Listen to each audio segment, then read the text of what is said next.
Amen. Attends le Seigneur. Alléluia. Amen. Amen. Seigneur, je veux bénir ton nom pour ta miséricorde. Je veux bénir ton nom, Seigneur notre Dieu, pour ta présence au milieu de ton peuple, Seigneur. Seigneur, tu dis, voici, je suis avec vous jusqu'à la fin des temps. Et nous voyons et nous reconnaissons, Seigneur, que tu es avec nous, Seigneur. Tu dis que vos cœurs ne se troublent point. Croyez en moi et croyez au Père. Seigneur, nous croyons en toi, Seigneur. Seigneur, alimente notre foi en ce soir. Alimente, Seigneur notre Dieu, notre foi en ce soir. Alimente notre amour en ce matin. Alimente, Seigneur notre Dieu, notre espérance en ce matin. Pour qu'à chaque fois, Seigneur, nous puissions lever les regards, Seigneur, vers la nouvelle Jérusalem. Et aspirer, Seigneur notre Dieu, à ta venue, à ta seconde venue. Que la gloire, que la puissance, que l'honneur, que la magnificence et l'élévation te reviennent. Parce que tu conduis ce moment par ton esprit au nom de Jésus. Amen. Amen. Alors j'aimerais revenir sur certains éléments que nous avons commencé à regarder la fois dernière quand je suis passé ici sur l'église selon le cœur de Dieu. Amen. Et je voudrais qu'à la fin de ce message, il y ait seulement comme 2 points que nous puissions garder en tête. Alléluia. C'est que premièrement, nous puissions garder en tête que Christ, c'est lui le modèle de l'église. Christ est l'église modèle. Alléluia. Et deuxièmement, que nous puissions garder en tête que le travail que Dieu est en train de faire aujourd'hui là, c'est de nous conduire à devenir comme Christ. Amen. Voilà le résumé. Alléluia. Il n'y a pas d'autre travail que Dieu est en train de faire. Il ne faut pas qu'on soit distrait. C'est ça que Dieu est en train de faire. Nous conduire à devenir comme Christ. Alléluia. Le Seigneur ne nous a pas laissé tâtonner dans les ténèbres. Amen. Au mieux de notre raisonnement. Mais il a défini clairement le modèle selon lequel l'église doit être construite. Alléluia. Amen. Et c'est écrit blanc, noir sur blanc. Amen. Que Dieu nous aide. Ça va aller dans le livre d'Éphésiens chapitre 4. Donc je vais revenir sur certains éléments. Et si Dieu nous fait la grâce, on va continuer. Éphésiens 4. On va le lire ensemble. Ça fait du bien de lire ensemble. Bonne arrivée ma soeur Paturelle. Que Dieu te bénisse. Amen. Paturelle qui nous vient de Montréal. Amen. Alors, Éphésiens chapitre 4, à partir du verset 11, on va lire ensemble. 1, 2, 3, on y va. Et il a donné les uns comme apôtres, les autres comme prophètes, les autres comme évangélistes, les autres comme pasteurs et docteurs, pour le perfectionnement des saints, en vue de l'œuvre du ministère et de l'édification du corps de Christ, jusqu'à ce que nous soyons tous parvenus à l'unité de la foi et de la connaissance du Fils de Dieu, à l'état d'homme fait, à la mesure de la stature parfaite de Christ. Verset 14. Afin que nous ne soyons plus des enfants flottants et emportés à tout vent de doctrine par la tromperie des hommes, par leur ruse et le moyen de séduction. Amen. Amen. Donc ce verset nous enseigne que tous les ministères que Dieu a déployés dans l'Église, dans ce temps de la fin, visent un seul objectif. Alléluia. Nous conduit quoi? À la statue parfaite de Christ. Amen. Ça veut dire de devenir comme Christ à la fin de la journée. Alléluia. Statue. C'est pourquoi la Bible emploie statue. Quand on parle de statue, ça veut dire au même niveau. Amen. Ça veut dire à la même grandeur. Pas la grandeur selon les hommes, pas la grandeur de l'orgueil, mais la grandeur de la nature de Christ. Alléluia. Amen. Ça veut dire de la même trempe, de la même classe. Amen. Amen. Pour dire que nous sommes amenés, le travail que les ministères doivent faire, c'est de nous amener à devenir, à atteindre la même grandeur de Christ. Amen. À atteindre le même niveau de Christ, la même nature de Christ, la même classe de Christ. Et l'apôtre Paul, quand il parle de ces mystères, il pèse tellement bien ces mots qu'il ajoute parfait à statut. Amen. Amen. Pour dire que la statue que l'Église est amenée, la statue de Christ que l'Église a amenée à atteindre, ce n'est pas la statue de Christ selon la chair, mais c'est la statue de Christ ressuscité et glorifié. Amen. C'est la statue de Christ, on parle de la plénitude de la divinité. Amen. Alléluia. Souvenons-nous que dans Jean chapitre 2, le Seigneur, dans sa chair, dans le premier temple, si je vais dire, le temple adamique, alléluia, il a dit détruisez ce corps, amen, et en 3 jours je le rebâtirai. Dans la statue de Christ qui est rebâtie, alléluia, c'est ça que nous sommes amenés à atteindre. Amen. Amen. La statue de Christ qui est rebâtie. Alléluia. J'aimerais que quelqu'un relise encore ce passage-là, parce qu'il y a des éléments que je voudrais qu'on tire dedans. À partir du verset 11. Celui qui a donné les uns comme apôtres, d'autres comme prophètes, d'autres comme annonciateurs de l'évangile, d'autres comme bergers et maîtres, afin de former les saints pour l'œuvre du ministère, pour la construction du corps du Christ, jusqu'à ce que nous soyons tous parvenus à l'unité de la foi et de la connaissance du Fils de Dieu, à l'état de l'homme adulte, à la mesure de la stature parfaite du Christ. Alléluia. Nous allons aller dans Colossiens chapitre 2 ensemble. Colossiens 2, verset 9. On va aller lire ensemble. Colossiens chapitre 2, verset 9.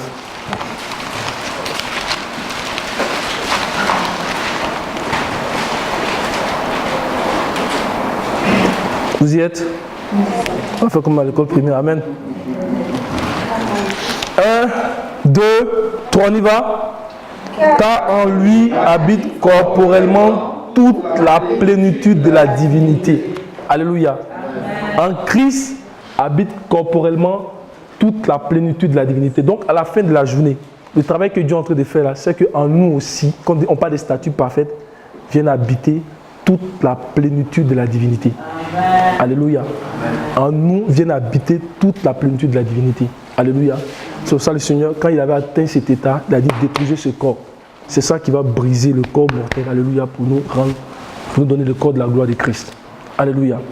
Regardons également aussi dans Ephésiens chapitre 3, à partir du verset 18.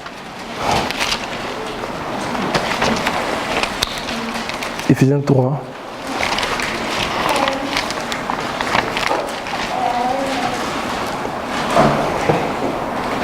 Nous lisons ensemble, verset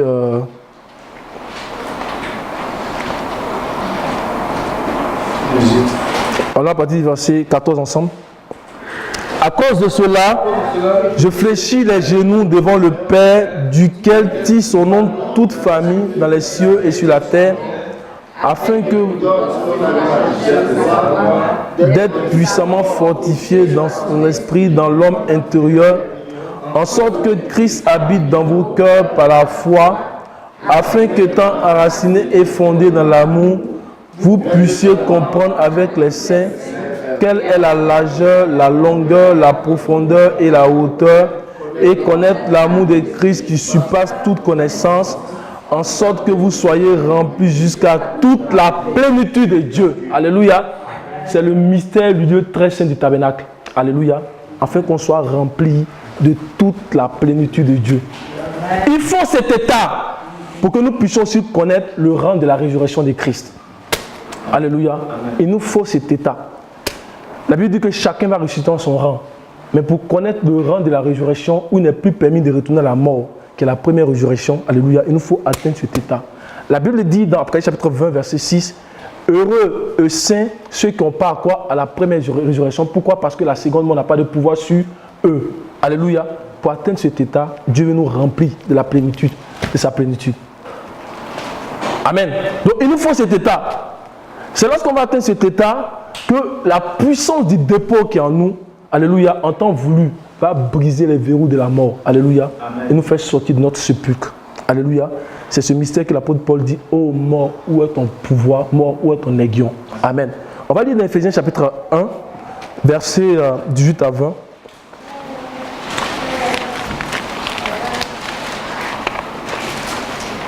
Ephésiens 1.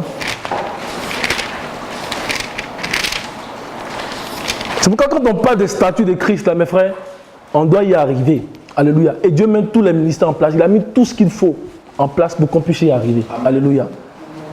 Ephésiens 1. À partir du verset 18, on va les lire ensemble. 1, 2, 3, on y va. Illumine les yeux de votre cœur pour que vous sachiez quelle est l'espérance qui s'attache à son appel quelle est la richesse de la gloire de son héritage qui réserve aux saints et quelle est envers nous qui croyons l'infinie grandeur de sa puissance se manifestant avec efficacité de sa force. Verset 20.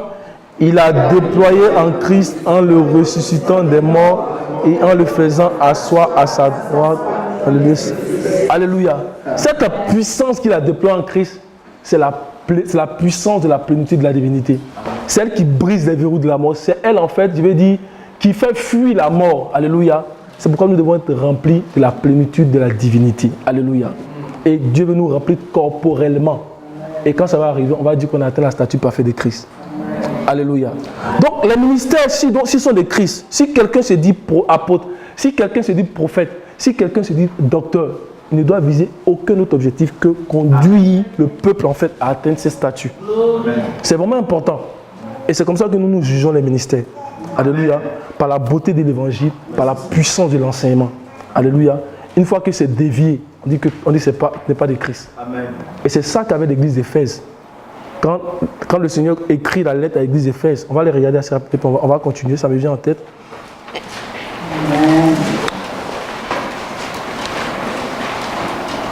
On va lire chapitre 2 d'Apocalypse.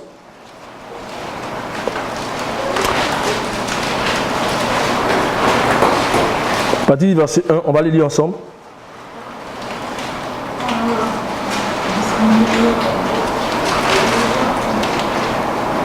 Un, deux, trois. Écrit à la main de l'île d'Éphèse, écrit voici ce que dit celui qui nous cette étoile dans sa main droite, c'est celui qui marche au milieu des sept champs du nord. Je connais tes œuvres, ton travail et ta persévérance. Je sais que tu ne peux supporter les méchants, que tu as éprouvé ceux qui disent apôtres, qui ne le sont pas. Amen. Amen. Il faut éprouver les enseignements. Amen. Il faut éprouver parce que, mes frères, on doit parvenir à la statue parfaite de Christ. Ce qu'on mange, c'est ce qu'il nous fait. Amen. Si nous ne mangeons pas la bonne nourriture, on ne pourra pas arriver à là. On ne pourra pas avoir la première résurrection. Alléluia. Christ a fait son travail, il a mis tout en place, il a mis les ministères en place pour nous perfectionner. Mais il faut que les ministères soient éprouvés. Éphèse avait été enseigné selon tous les conseils de Dieu. On a vu cela dans Actes chapitre 20. L'apôtre Paul dit, je vous enseigne selon tous les conseils de Dieu. Donc Éphèse, quand tu commences à parler là, il commence déjà à déterminer de quel ministère. Tu as quel ministère? Est-ce que c'est Christ qui t'a donné le ministère, mais ce sont les hommes qui te donnent le ministère? C'est vraiment important. C'est pourquoi on doit être plongé dans la parole. On doit soupirer pour que les ministères s'élèvent au milieu de nous. De vrais ministères, des ministères qui viennent de Christ. Pour nous nourrir, pour qu'on puisse parvenir à l'état d'homme fait, à la statue de Christ. Amen. Alléluia. C'est vraiment important. Et j'aimerais que nous puissions regarder un autre passage dans Éphésiens chapitre 5, le verset 27. On va lire toujours ensemble. Éphésiens 5.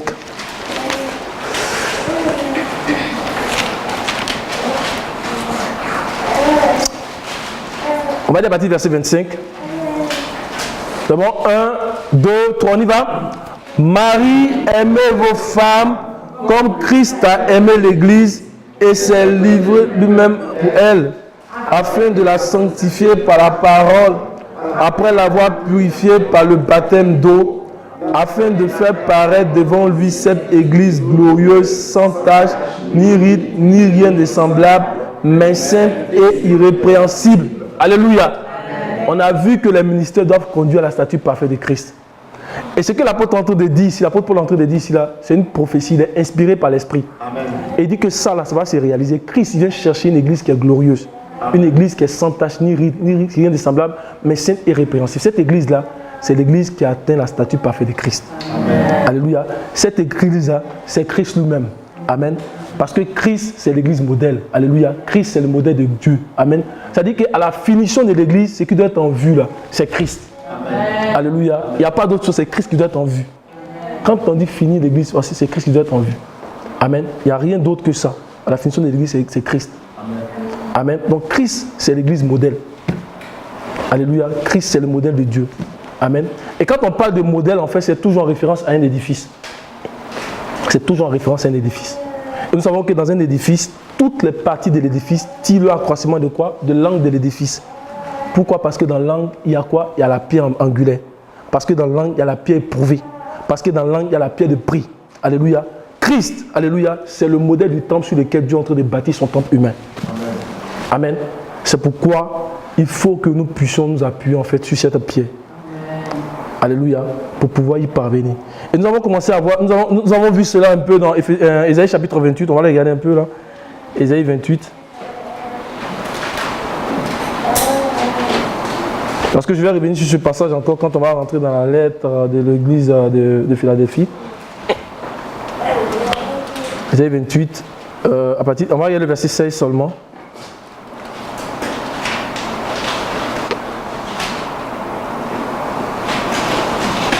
On va les dire ensemble. À cause de ce pourquoi ainsi parle le Seigneur l'Éternel. Voici, j'ai mis en Sion une pierre éprouvée, une pierre angulaire de prix solidement posée. Celui qui la prendra pour appui n'aura pas construit. Amen. Il dit qu'il a mis en Sion. Et nous avons dit la dernière fois que Sion, c'est un type de l'église. Alléluia. Et Dieu a mis cette pierre dans l'église pour servir d'exemple, pour servir de référence, pour servir de modèle. Alléluia. Et il dit que celui qui va prendre cette pierre pour appui ne peut pas être confus. Alléluia. C'est pourquoi la Bible dit qu'en lui, tout l'édifice bien coordonné se lève pour être un temple dans le Seigneur. En lui, nous sommes aussi édifiés. Et quelque part, on dit que nous avons pleinement tout en lui. Trône, dignité, tout a été créé en lui et pour lui. Alléluia. Et lorsque nous avons commencé à parler de ce modèle-là, nous avons dit qu'il existe aujourd'hui parmi les hommes, et notamment dans l'église locale, une expression de ce modèle. Parce que j'ai dit que Christ, c'est quoi? C'est le modèle de l'église. Parce qu'on doit atteindre la stature parfaite de Christ. Donc Christ, c'est le modèle. Christ, c'est le bâtisseur, et lui-même, il bâtit par rapport à Christ lui-même. Alléluia. Donc il existe une expression de ce modèle. Parce qu'on ne peut pas voir l'église de Christ comme ça. L'église de Christ, ce n'est pas une dénomination. On ne peut pas voir l'église de Christ comme ça. La Bible dit qu'en toute nation, celui qui craint son nom et pratique la justice lui est agréable. On ne peut pas dire voici l'église de Christ. C'est un corps qui est invisible. Alléluia. Mais l'église s'exprime parmi les hommes. L'église s'exprime dans l'église locale. Alléluia. Et le fait que cela soit aujourd'hui une possibilité dans ce temps de la fin, en fait, nous est révélé dans la lettre que le Seigneur a ordonné à Jean d'écrire à quoi? À l'église de Philadelphie. Alléluia. À travers cette lettre-là, on voit qu'il est possible qu'une église locale en fait puisse ressembler à Christ. Amen. Alléluia. Donc on voit cela dans cette lettre-là. Souvenons-nous que les 7 églises, je sais que le frère Alain en a parlé, Jean-Philippe pourquoi en a parlé, 7 églises en fait, ce sont des églises qui existaient à l'époque des Jean. Amen. C'était des églises qui existaient physiquement à l'époque des Jean. Mais par ces églises-là, par ces lettres-là, le Seigneur a voulu nous révéler un mystère. Amen. Parce que dans ces lettres-là, en fait, là, on retrouve des caractéristiques qu'on peut retrouver. On voit des caractéristiques qu'on peut retrouver dans n'importe quelle église locale du Seigneur, du peuple de Dieu durant l'âge de l'église. Amen. Quand on lit les lettres là, on voit les caractéristiques qu'on peut retrouver dans n'importe quelle église qui appartient à Christ. Donc si une église qui dit qu'elle appartient à Christ, elle doit avoir les caractéristiques en fait qu'on retrouve dans les lettres adressées aux églises. Soit Éphèse, soit Smyrne, soit Pergame, soit Thyatire, soit Sardes, soit Laodicée. Amen. Je ne sais pas si j'ai oublié une église là. Et Philadelphie. Qu'il ne fallait pas oublier. Amen. Donc, ces lettres-là, on peut voir les caractéristiques dedans. Amen. Et le Seigneur veut nous annoncer à travers la lettre adressée à l'église de Philadelphie qu'au milieu de la confusion religieuse, il y a une église en laquelle il prend plaisir. Amen. Alléluia. Et Philadelphie typifie cette église. Amen. Amen. Amen. Il y a une église à laquelle il prend plaisir. Philadelphie représente cette église. On n'a qu'à prendre seulement, excusez-moi, on aime beaucoup parler de ça, mais c'est la vérité. Amen. Prenez seulement 10 églises locales, 20 églises locales, vous allez voir qu'il y a tellement de contradictions au niveau de la doctrine. Il y a tellement de contradictions dans ce temps de la fin. Mais le Seigneur nous a donné un modèle, Philadelphie. Amen. Alléluia. Donc dans la lettre là, adressée à Philadelphie, là, on peut s'attribuer ça à nous-mêmes. Amen. Et chercher à devenir comme Philadelphie. Parce que nous disons qu'une église à laquelle le Seigneur ne fait pas de reproches. Parce que souvenons-nous qu'il y a seulement 2 églises dans les 7 auxquelles le Seigneur n'a pas fait de reproches. Il y a quelle église? Et puis Philadelphie. Donc les gens ils sont enseignés. Alléluia, Seigneur, merci. Amen.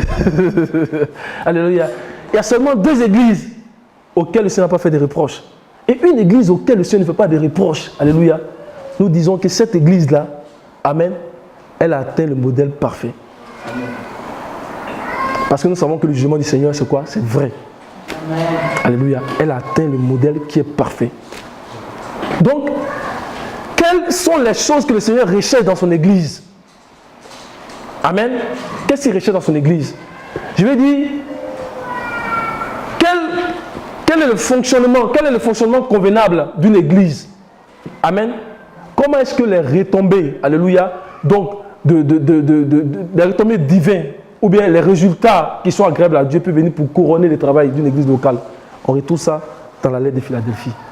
C'est pourquoi nous examinons cette lettre-là, selon en fait ce que le Seigneur nous a donné, dans nos faibles mots. Il faut qu'on examine cette lettre, il faut qu'on la regarde, il faut qu'on travaille en fonction d'elle. Alléluia. Amen. Et on va atteindre le modèle de Philadelphie. On n'aura aucun reproche. Alléluia. Donc on aura atteint la statue parfaite de Christ. Amen. Et j'aimerais que nous puissions regarder cette lettre-là.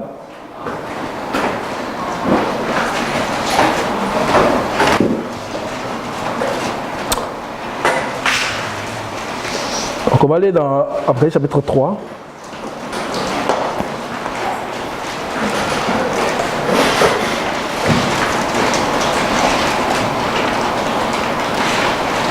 On va les lire ensemble.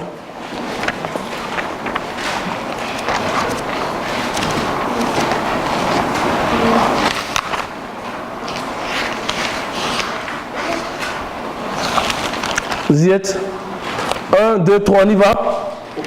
À l'ange de l'église de Philadelphie écrit. Voici ce que dit le Saint, le véritable, celui qui a la clé de David, celui qui ouvre et personne ne fermera, celui qui ferme et personne n'ouvrira. Je connais tes œuvres. Voici parce que tu as peu de puissance et que tu as gardé ma parole et que tu n'as pas de mon nom. J'ai mis devant toi une porte ouverte que personne ne peut fermer. Voici, je donne le seul de la synagogue de Satan, qui se disent juifs et ne le sont pas, mais qui mentent. Voici, je ferai venir le soutenir à pied et connaître Jésus. Parce que tu as gardé la parole de la présence en moi, je garderai aussi à l'heure de la vie pour éprouver les habitants de la terre. Je viens bientôt, trahir ce que tu as, afin que personne ne prenne ta parole. Celui qui vaincra, je ferai de lui une colonne dans le temple de mon Dieu, et il n'en sortira plus. J'écrirai sur le nom de mon Dieu, et le nom de la ville de mon Dieu, la nouvelle Jérusalem, descend du ciel auprès de mon Dieu, et mon nom. Amen. Nous avons vu que la première des choses que le Seigneur fait d'abord, c'est de se présenter. Alléluia. Et la façon dont le Seigneur se présente à un individu, amen, ou bien à une assemblée locale, alléluia, c'est fonction de l'intimité que le Seigneur développe avec cet individu ou cette assemblée locale. Alléluia. Nous allons voir en lisant les 6 autres lettres que le Seigneur ne s'est pas présenté aux 6 autres églises de la manière dont il s'est présenté à Philadelphie. Amen. Et la prière de mon cœur, c'est que nous ici, en tant qu'assemblée locale, nous puissions tisser une intimité avec le Seigneur de telle sorte qu'il nous révèle toute sa personne. Amen. Alléluia. Amen. Et donc quand on commence à regarder, on a dit qu'il y a 4 éléments que nous pouvons voir dans cette lettre-là. Il y a d'abord la présentation que le Seigneur fait. Il y a ce qu'il approuve dans cette église-là. Amen. Et nous avons dit qu'il y a un avertissement qu'il a lancé à Philadelphie, bien vrai même qu'il n'a pas en fait des reproches à Philadelphie. Nous avons dit en fait qu'il y a un avertissement quand même. Alléluia. Pour dire même que quand on marche dans la volonté de Dieu, alléluia, on peut aller à la dérive. Amen. Donc on doit toujours faire attention pour demeurer, alléluia, dans la parole révélée. C'est vraiment important. Et le troisième élément que nous avons vu, ce sont les promesses. Alléluia. Et en lisant cette lettre-là, nous sommes amenés en tant qu'église locale à comprendre que nous aussi, nous pouvons vivre l'expérience de Philadelphie. C'est parce que c'est possible que le Seigneur a demandé en fait à Jean d'écrire à Philadelphie. Alléluia. Et nous allons commencer à voir les 3 éléments. Il dit, voici celui qui est saint. Alléluia. Le véritable, c'est lui qui a la clé de qui? La clé de David. C'est lui qui ouvre et personne ne fermera. C'est lui qui ferme et personne n'ouvrira. Donc le Seigneur se présente comme celui qui est saint. C'est pour dire que Philadelphie avait commencé à pratiquer la sainteté. Alléluia. Je vous ai dit, la manière dont il se révèle, en fait, ça révèle en fait son intimité. Ça révèle aussi les caractères de celui à qui il se révèle. Amen. Il dit, voici celui qui est saint, celui qui est véritable. Il dit, celui qui a la clé de David. Et il dit, quand il ouvre, personne ne peut faire quoi? Fermer. Et quand il ferme, personne ne peut ouvrir. Amen. Nous avons dit que celui qui est saint, ça révèle quoi? Ça révèle quoi? La beauté, ça révèle la gloire de Christ.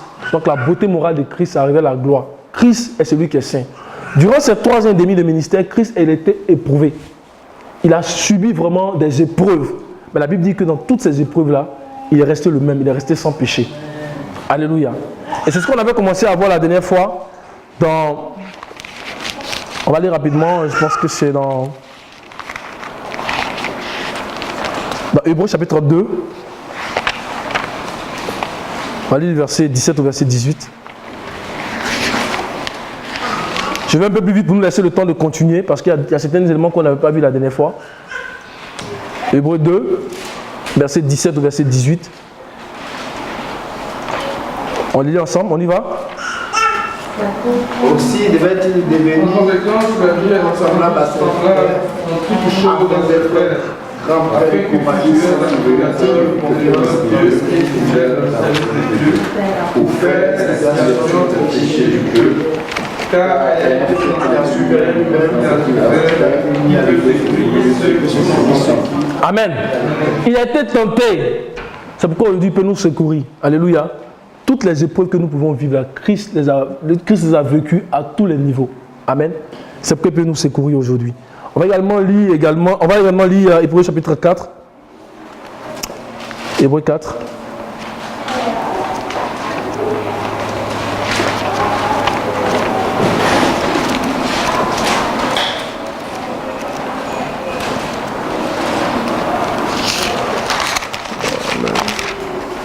On va aller à partir du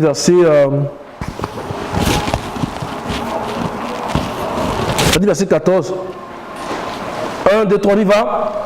Ainsi, puisque nous avons un grand souverain sacrificateur qui a traversé les cieux, Jésus, le Fils de Dieu, demeurons fermes dans la foi, professons. Car nous n'avons pas un souverain sacrificateur qui ne puisse compatir à nos faiblesses. Au contraire, il a été tenté comme nous en toutes choses sans commettre de péché. Alléluia. Amen. Il a été tenté. Quand il dit qu'il est celui qui est saint, là, il y a un fondement dedans. Amen. On dit qu'il a été tenté en toutes choses, souvent on dit en tout point, et n'a pas commis de péché. Alléluia. Donc il est vraiment saint. Alléluia. C'est pourquoi il dit quelque part, je pense que c'est dans Jean chapitre 8, verset 46, il dit, qui de vous me convaincra de péché? Amen. On peut le regarder aussi. Jean chapitre 8, verset 46. Jean 8, verset 46.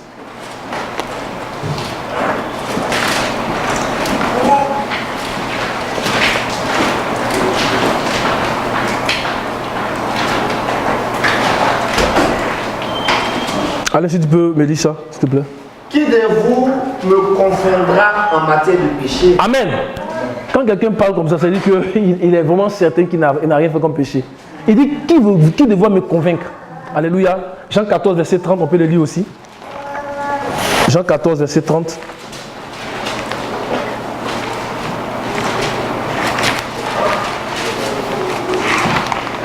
Je ne parlerai plus guère avec vous, car le prince du monde vient. Il n'a rien en moi qui lui appartient. Amen. Il dit, le prince du monde vient et puis il n'a rien en moi. Alléluia. Donc Christ, il est vraiment saint, c'est lui qui est saint. Amen. Et dans Ésaïe chapitre 28 qu'on a vu tout à l'heure, on va les relire ça ensemble aussi, à partir du verset 16. La Bible parle de lui comme la pierre qui est éprouvée. C'est-à-dire que la pierre qui est passée par toutes les épreuves. Alléluia. Ésaïe 28, verset 16. À cause de cela, ainsi parle le Seigneur Dieu, j'ai mis pour fondement en Sion une pierre éprouvée, une pierre angulaire de prix, solidement fondée. Celui qui la prendra pour appui n'aura pas à se hâter. J'ai placé l'équité comme... C'est bon, on va lire ça après, alléluia. Donc, Dieu dit qu'il a mis en Sion cette pierre qui est sainte, Cette pierre qui a été prouvée, qui est passée par toutes les étapes, alléluia, Dieu qui l'a mis en Sion. Il nous a dit que Sion, c'est un type de l'église. Donc, il a mis dans l'église cette pierre-là comme modèle pour qu'on puisse jeter les regards sur cette pierre, alléluia, pour que lorsqu'on est tenté, elle puisse nous secourir, alléluia, parce qu'elle a été tentée en tout point et elle n'a pas commis de péché. Amen. Amen. Le deuxième élément, on va repartir rapidement dans Apocalypse chapitre 3.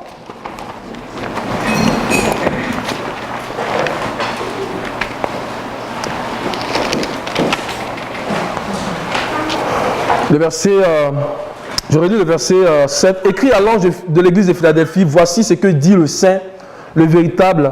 Donc, le véritable. Amen. Quand on parle de véritable, alléluia, quand on parle de véritable, ça correspond en fait à un fondement sûr. Quand on retrouve dans Apocalypse chapitre 28, verset 16 à 17. Christ, c'est un fondement sûr. C'est pourquoi il a dit que celui qui va prendre cette pierre-là pour appui, amen, ne sera jamais confus. Amen. Celui qui va compter sur Christ, il ne peut pas être confus. C'est un fondement qui est sûr. C'est pour ça qu'on dit qu'il est le véritable. Alléluia. Il est le véritable. Tandis que la société nous parle en fait du fait qu'il est éloigné des pécheurs. Il est éloigné des souillures. Alléluia. Il est exclu dans toute sa conduite. Le fondement véritable veut nous dire en fait que toutes ses œuvres sont en harmonie avec Dieu. Avec les œuvres de Dieu. Amen. Toutes ses œuvres sont en harmonie avec les œuvres de Dieu. C'est pourquoi il dit que le Fils ne peut rien faire de lui-même. Tout ce qu'il fait, il va faire le Père, il le fait pareillement. Alléluia. C'est pourquoi on dit qu'il est le véritable. Alléluia. Et le troisième élément, c'est celui qui a la clé de David.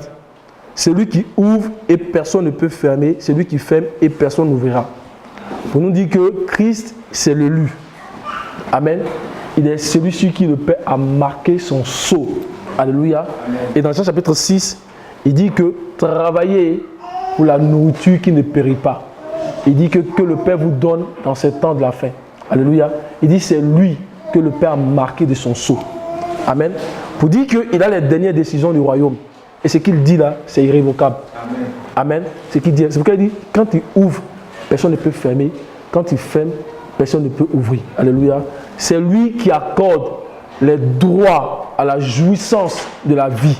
Amen. Amen. À la pleine jouissance de la vie. C'est lui qui accorde vraiment les honneurs de la rédemption. Amen. Et la Bible dit qu'il réserve la vie éternelle à ceux qui, par la persévérance à bien faire, cherchent l'honneur, la gloire et l'immortalité. Amen. Amen. Donc c'est lui qui a la clé de David. Ça nous parle de l'autorité de Christ. Souvenons-nous qu'il a donné aussi cette clé-là. Il a donné aussi des clés à Pierre. On a appelé ça la dernière fois. Il dit, je te donnerai les clés du royaume. Ça nous parle de l'autorité. Amen. Donc il a l'autorité d'ouvrir et de fermer. Amen. Et de nous faire jouir donc des droits, des droits en fait de la vie éternelle. Alléluia. Mais à ceux dont il trouve les œuvres en fait conformes à ce qu'il veut. Amen. Amen. Donc quand nos œuvres seront conformes pour le travail qu'il est en train de faire, alléluia, c'est lui qui va nous donner en fait de pouvoir jouir de la vie éternelle. Amen. Amen. Amen. Et on va continuer. Donc celui qui ferme, celui qui ouvre et personne ne fermera, celui qui ferme et personne n'ouvrira. Verset 8. On lit ensemble. Je connais tes œuvres, voici parce que tu as peu de puissance.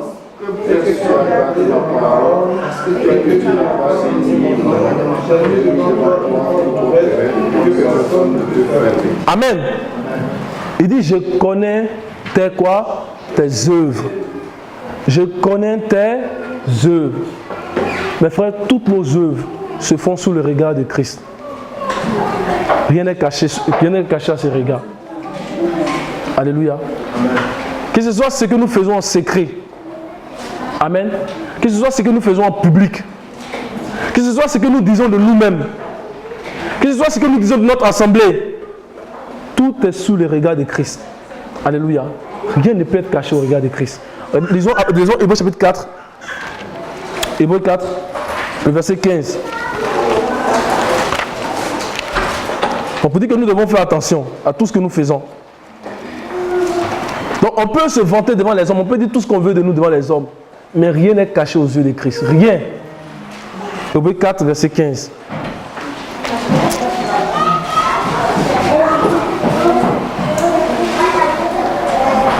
Car nous n'avons pas un grand prêtre insensible à nos faiblesses, Il a été soumis sans péché. Non, il faut lire le verset 13, pardon, le verset 13. Il n'est pas de création qui échappe à son regard. Tout est mis à nu et offert aux yeux de celui à qui nous devons rendre compte. Amen. Amen. Dans ma version, il a dit, nulle créature n'est cachée devant lui, mais tout est à nu et à découvert aux yeux de celui à qui nous devons rendre compte. Amen. Donc il dit, je connais tes œuvres, il connaît vraiment nos œuvres. Alléluia. Rien n'est caché aux yeux de Christ.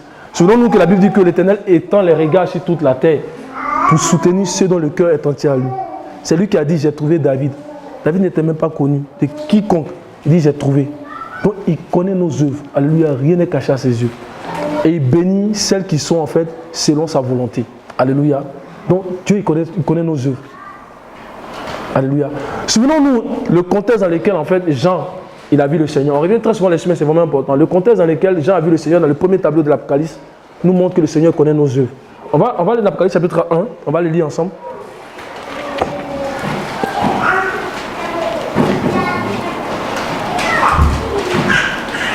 Excusez-moi, je suis un peu enrhumé là, donc j'ai nazi souvent.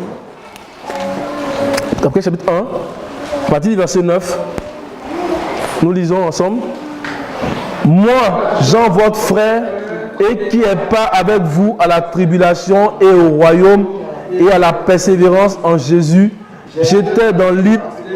Nous lisons. À cause de la parole de Dieu et du témoignage de Jésus.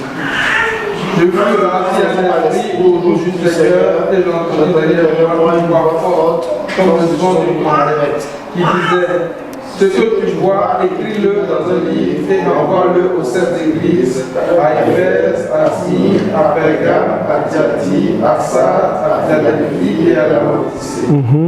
Je me retournai pour voir